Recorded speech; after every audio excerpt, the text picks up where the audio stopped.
What's going on? It's the Juice Man Jabrilly here, back again with another video. And just want to start off by saying that my best regards for Loris Karius, goalkeeper of the Liverpool. If you've been living under a rock, you have to watch the Champions League final. We talk about football here, and the World Cup's coming soon in 18 days. We'll be discussing that. A couple live streams to go with that. But let's just get to it, man. Loris Karius, I send him my best regards. The Champions League final happened yesterday. It was Real Madrid, the favorites, versus Liverpool. It was crazy enough. Both clubs have had success in the Champions League. Real Madrid, before last night, won their 12. Have won 12. Liverpool have won 5, or something like that. So it was definitely a great matchup. You had Liverpool, a team that was pressing, that got to the final by pressing, making opponents uncomfortable, and with a superstar, Mohamed Salah, and we'll talk about his injury very shortly. You know what? We might name this "Feeling Bad for Liverpool," but worst of luck for Liverpool. And then you had Real Madrid. Obviously, they won 2, back to back, and they won 3 and 4 years before last night, and so it was definitely an interesting matchup. It was an interesting matchup because not only because of the name brands, you had 2 name brands, but because of the fact that Real Madrid had a dynasty, and I feel like the only way you beat a dynasty in the championship matchup is if you make them uncomfortable, you make it weird, you make it feel unsettling, and Liverpool had the style to do that. And if you watch the game, first 20 minutes, it felt like that. In fact, I would say first 40 minutes, it felt like that. Liverpool had a grasp on the game. But then in those first 40 minutes, their best player went down. Now, everyone's saying the Sergio Ramos, idea was the Sergio Ramos tackle was dirty. It was messed up. I don't necessarily think it was dirty.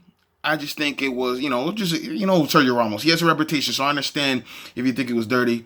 I think more or less it was just a physical play. And, like I said before, he got a foul for it. I think he should have got a card, but, he got a foul for it. It's just unlucky. And now, hopefully, Mohamed Salah is healthy enough for the World Cup.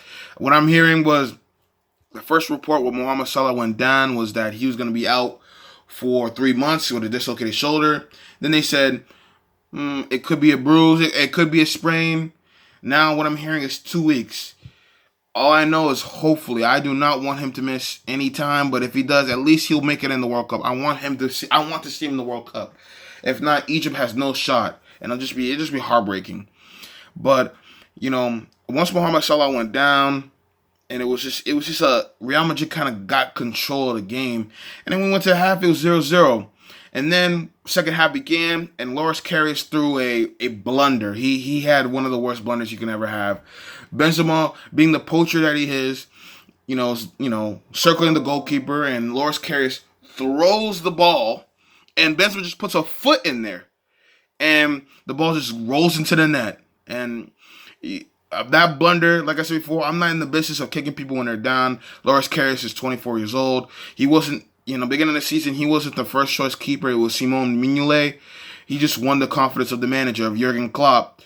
But, man, what I have to say is, quite honestly, is just like, I'm not in the business of kicking people down, but I am in the business of criticizing them when they do poorly. And that was just poor. That was just piss poor goalkeeping, and we have to hold him accountable for that. He's a man. He has to understand that. But also, it was unlucky. Horrible decision, but it was unlucky. But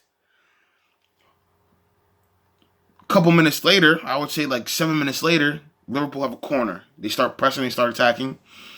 And Sadio Mane puts it in the back of the net. So it's 1-1. 1-1. And even after that horrible blunder, you start thinking like, okay, I still think Real Madrid are going to win this. I believe Real Madrid was going to win. But it's like, maybe Liverpool can take it to penalties, maybe. And then Gareth Bale comes off the bench. And once Gareth Bale comes off the bench, the whole vibe, the whole mood of the game changes. See, one of the things about Gareth Bale is that Gareth Bale doesn't fit the system tactically at Real Madrid, but he's a talent. He's a world-class talent. And so you just got to put him on the pitch and let him work. And you saw the pros and cons of Gareth Bale in this game. You saw one pro, which was his ability to be aggressive. And that was when, Real Madrid get the ball. They pass it around, they give it to Gareth Bale, and he does a bicycle kick of dreams. And it goes in the back of the net. A masterclass. A masterclass. Are you serious? Are you stupid? Are you silly? Are you dumb? Gareth Bale answered all those questions with a brilliant bicycle kick. It's 2-1. Truly class. And then Gareth Bale, gets a part of the ball, gets the ball again. I believe this is I want to say 75th minute. I'm not really sure. I think it's 80th minute. Gets the ball and just hits a snipe to the goalkeeper. 40 meters deep at least.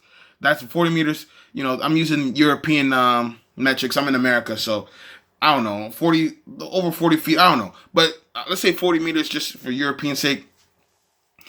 Hits a line drop. Hits a snipe, a curveball. He has one of the best curveballs in the game. One of the best free kick takers in the game.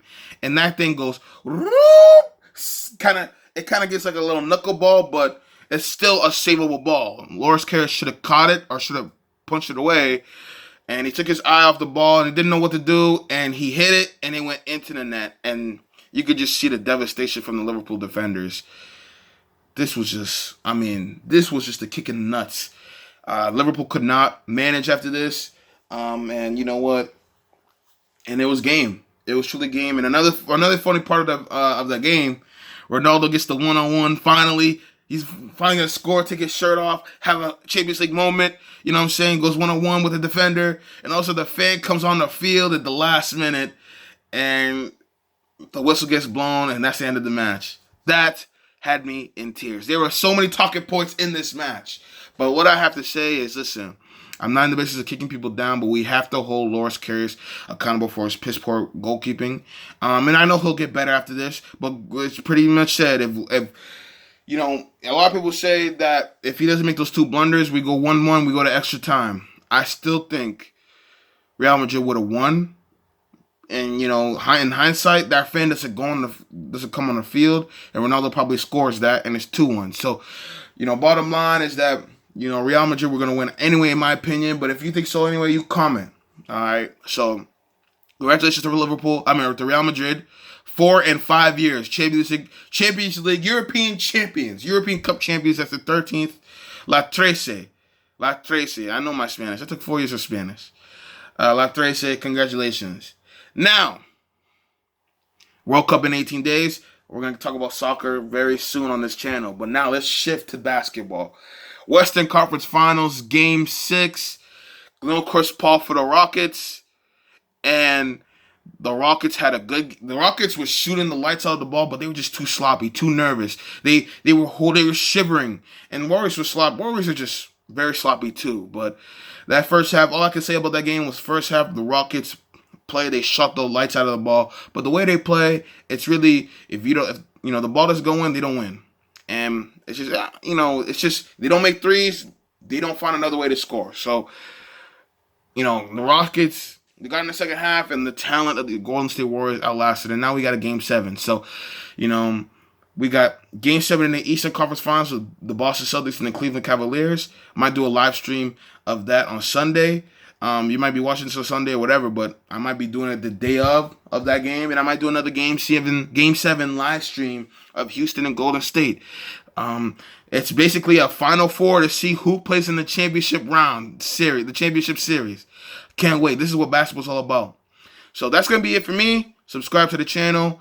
Comment your opinions on the Champions League Finals or on the NBA playoffs right now. We got 2 Game 7s, and it's lit. It's basketball season. It's beautiful. All right, so subscribe, comment, like, share the video with your pals, and like I said, tell your friends to subscribe. The road to 1,000 is upon us. 1,000 subscribers. We on that path, man. Once we go 1,000 subscribers, we go legit. So tell your boys, tell your friends. This is the channel where we do sports, music, culture, everything. And I got a podcast coming soon. Details later soon. But Thank you for watching. Thank you for the support. And I'll see you guys later. Peace.